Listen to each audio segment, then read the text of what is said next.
So I've got this little Canon camera, but what I need to figure out about this camera here is, does it give me a good enough quality image for doing videos? And one of the issues I had with my camera, which is now deceased, is the frame rate, how fast it would take pictures. And what would happen is, because it couldn't take the pictures fast enough when you run it through the editor to try to create a video, what would happen is you get this funny little blocky stutter where the screen would turn into a bunch of pixels instead of a clear image. And that was the software trying to do the blending of all those frames would fail because it just didn't have enough frames to work with, so you'd lose a lot of information along the line. There's a word for it. I don't know what the right word is. But what I'm going to do is I'm going to charge the battery up and charge this battery up and go out and cut some limbs down and kind of do a real job. I mean, it's stuff I got to do all the time. Unfortunately, I need this tool right here, so I'm going to lose some battery time because I got to do a little bit of clearing around the area before I take the branches down. So basically what's going to happen is the one battery is going to be used in both operations, which probably will limit my time to about an hour, which is probably all I can handle anyway because it's hot as hell out.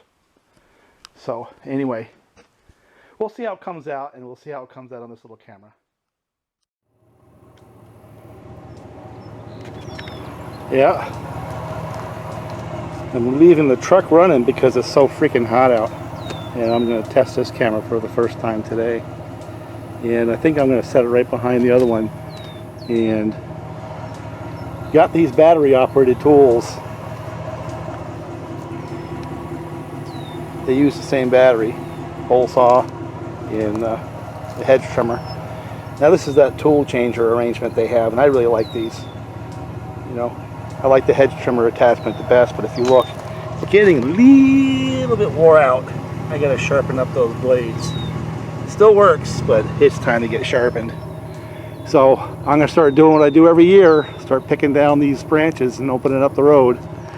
I did one year, I did it with the pole saw attachment on this tool right here.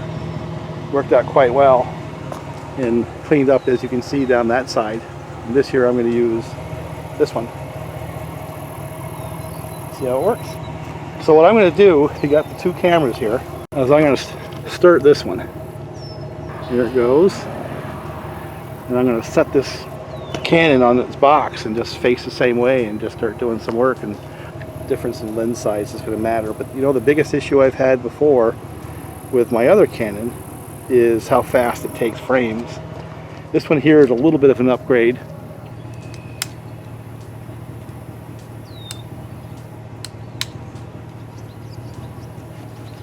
You're going to hear that motor. Not much I can do about it.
You can probably see by now this hedge trimmer pretty much steals the show. I got a bunch of flies chasing me. horseflies. So in order to give the pole saw a little more time, I think I'm going to change batteries to the pole saw and knock down some of these branches and trees with that. But this thing here is awesome. You know, you got to be smart about it. You can't use it for a bush axe, beating things with it. You know, as long as you're smart with it, it does a lot of work in a hurry. It doesn't make a lot of noise. It doesn't burn a lot of gas. On a hot day like this, it's a lot better. Get the battery out of it. And you fold it up and put it back in the truck. I wish that would fold all the way back. That's the one thing I wish it would do. I'm going to put a little bit of bar oil up in here.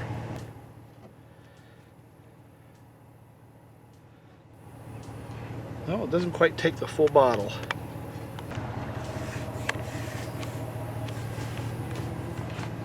That's probably enough right there. You know how hard it is to pull start?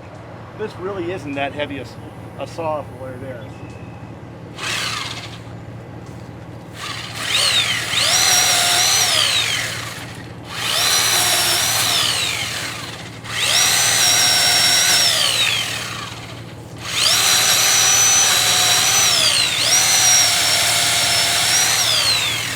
What, this thing cuts like crazy.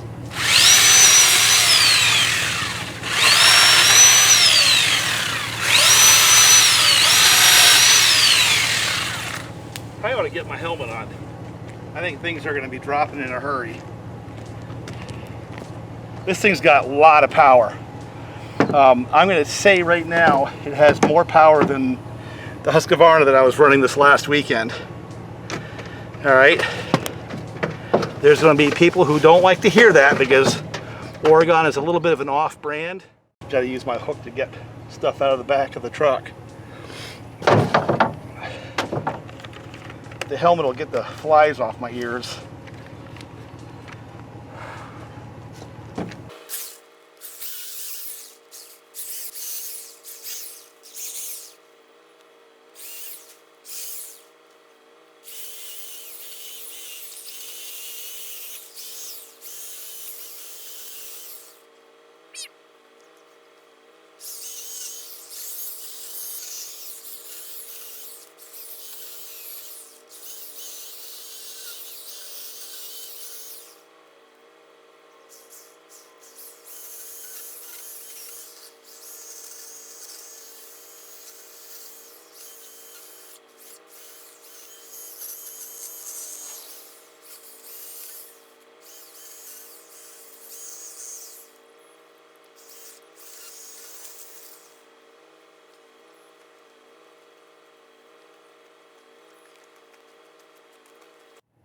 I'm loving it. Let me reach up and take down that tree and that one right there. It is not lacking for power, that's for sure. The only thing I would like is a longer bar. It's got an 8-inch. I think it can handle a 10-inch bar easily. That would be nice.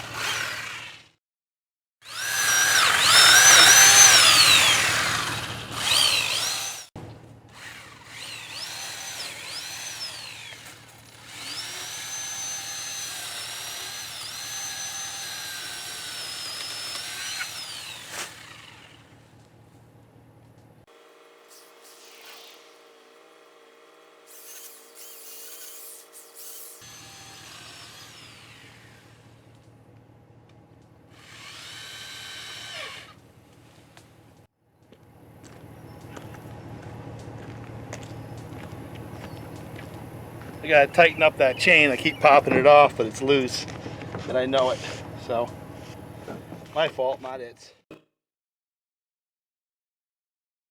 gotta tighten up that chain. I keep popping it off, but it's loose, and I know it. So, my fault, not its.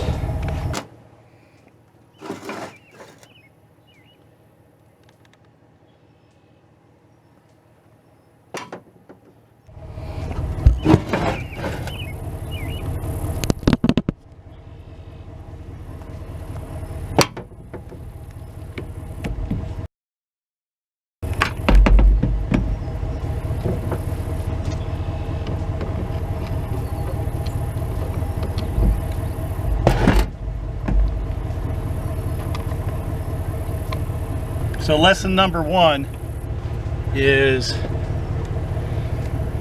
keep that chain tighter than what I was doing. Go back and finish what I started. I think what I'm going to do with this is cut up the stuff that's down in. I think I've got enough for a video, but this damn thing's a beast. This is the PS250.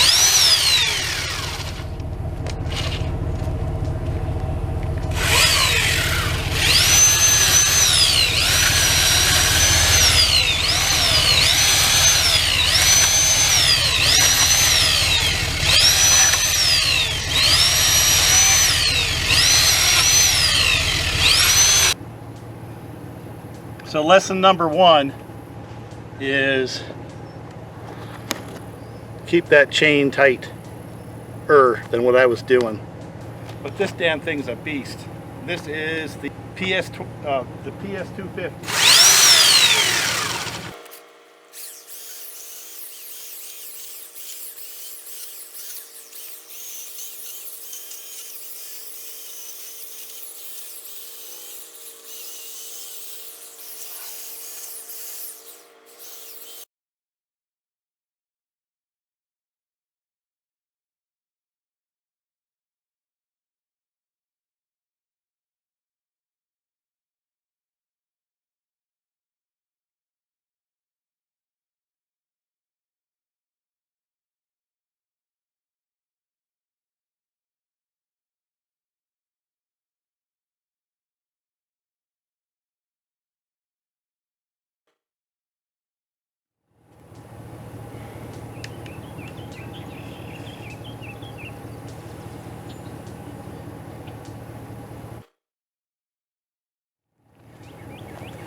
You know something? I think every highway department should have one of these. A whole bunch of batteries and one of these instead of the gas saws. It'd save everybody a whole lot of hassle. And we're only down to 3 bars. That job right there, both with the hedge trimmer and the pole saw, we're down to 3. And we got, I don't know, probably a half hour into this, knocking all that down, plus the hedge trimmer. That's how much of the bar oil I used. So almost a full tank. This guy ran out of gas, so we're going to stack some of the videos side by side so you can see the difference between that camera and the one I have in my hands, which is this one. And hopefully that truck is cool, because I'm freaking hot. It's about 95 out here. So I'll pick up that another day. I don't think I can help myself. I think that saw needs a little more work today, right? I need to get rid of some of them weeds first, so I don't get a whole bunch of ticks on me.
We have still 3 bars.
Well, I got a replacement.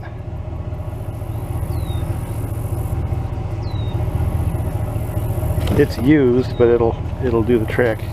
Pretty much exactly what I had before.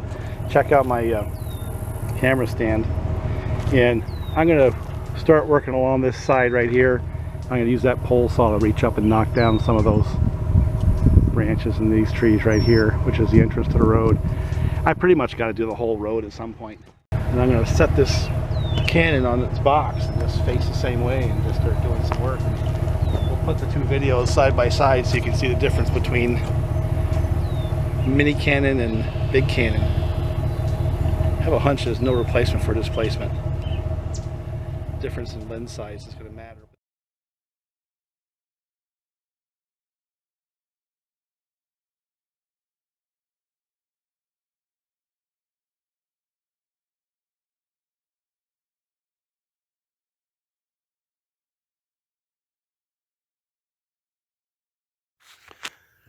Well, I lost my main camera, so I'm having to resort to some plan B's and C's, and I have some stuff I kind of want to put on video. One of them is this saw right here, and what it is, it's a 550, and it's got this funny problem where when you start it up, it runs beautifully, but if you turn it on its side, it just shuts off. I mean, off, as if it's almost an ignition problem. And I really don't know what the problem is yet. When you put it on common service tool, it doesn't show any issues there, so you have to go back to basic mechanicking. And the kind of things that might do it is maybe the flywheel is hitting on the ignition wire or something. When it turns on its side, it shorts it out. It might be a bad radial seal on one side or the other, where when you turn on the side, it pushes past the seal and lets it draw air. You know, things like that. Could be in the switch itself. I really don't know. Let me see if I can fire it up with the camera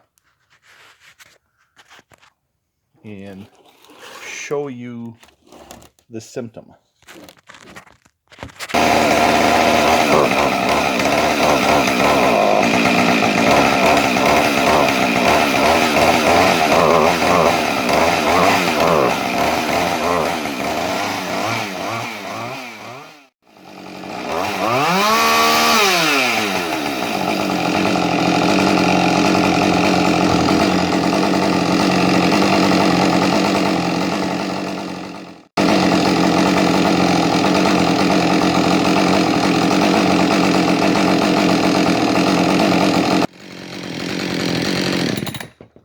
Okay, so now it doesn't show the symptom, but it does show lean symptoms.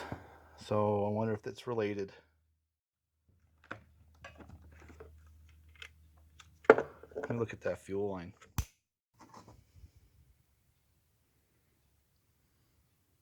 I don't see any water, you know, and it's obviously mixed. You know, there's actually a lot of stuff in that gas. Wow. It's funny, you don't really see that until you dump the gas back out, but that was a clean bowl. So now I'm beginning to look at carburetor related issues versus anything else. And it probably means it's sucked up into the carburetor too. And that presents a whole new set of problems. Let me see how hard it is to get to the little filter in the carburetor, because that could be the problem right there. So this is the latest and greatest changes. And yes, that carburetor is completely full of grit. So, I don't know. Now it looks like I got to pull the whole thing apart. Well, to those who are the aficionados of the 550s, and you see how that fuel line goes down straight to this right here, instead of coming through the bulkhead. And the old fuel line used to go through there. It's hard to see. This one has the upgraded diaphragm pump arrangement.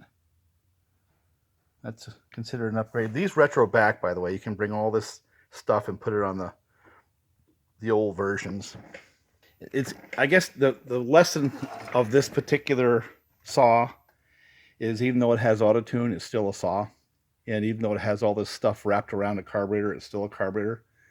So the fuel delivery system, while it may be managed by auto tune, is still the same as it always has been, with the same kind of problems. You got a dirty carburetor, whether it's auto tune or a standard carburetor, you still got to pull it apart and clean it. I think that's the message of this particular video. Yeah, 2 screws take this off in with a linkage. Then underneath that, look at that. It's going to be just like any other carburetor. And there's a diaphragm, and just like anything else, and I'm hoping there's a filter, because if that filter is dirty, that would be the what I'm looking for. It was pretty gritty inside there, but I'm looking on this side to see if it's really gritty, because if it is, I can fix this. If not, probably have to get a different carburetor or something. Pretty standard. And there is grit in there, but it's not terrible. It's really hard to see because it's really fine. But yeah, it came out kind of gritty as well. So I'm just going to I'll clean this out a little bit and put it back together and kind of hope for the best. I don't like that. I don't like the way that is. So I'm not really sure that that matters that much. But changing out the diaphragm is a good place to start, you know. What this shows me is that this carburetor had been subjected to some heat.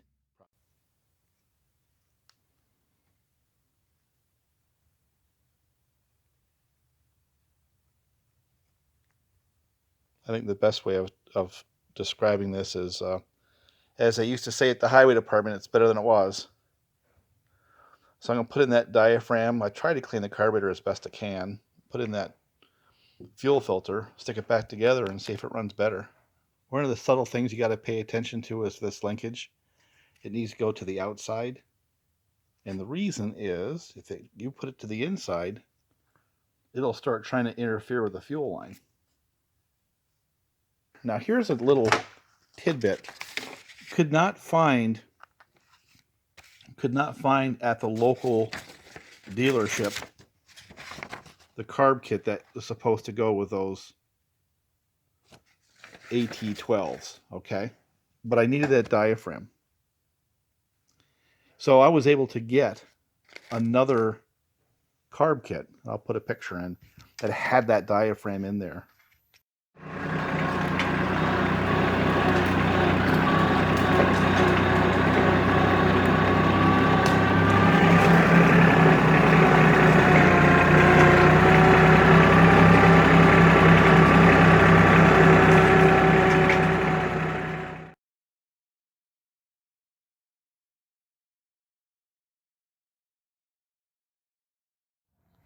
So I start my day here, Chrysler dealer, Dodge, Jeep, Ram here in town. I had a flat tire, and these guys got me in 7:15, put a new tire on the truck, patched the old one so I could use it for a spare, and washed the truck before 8 o'clock. This is why I buy that brand truck. They are an excellent dealer. I don't know if it's representative of all the Ram dealers, but this one here in particular is way, way better than any that I've experienced. Don't often do plugs, but these guys deserve one.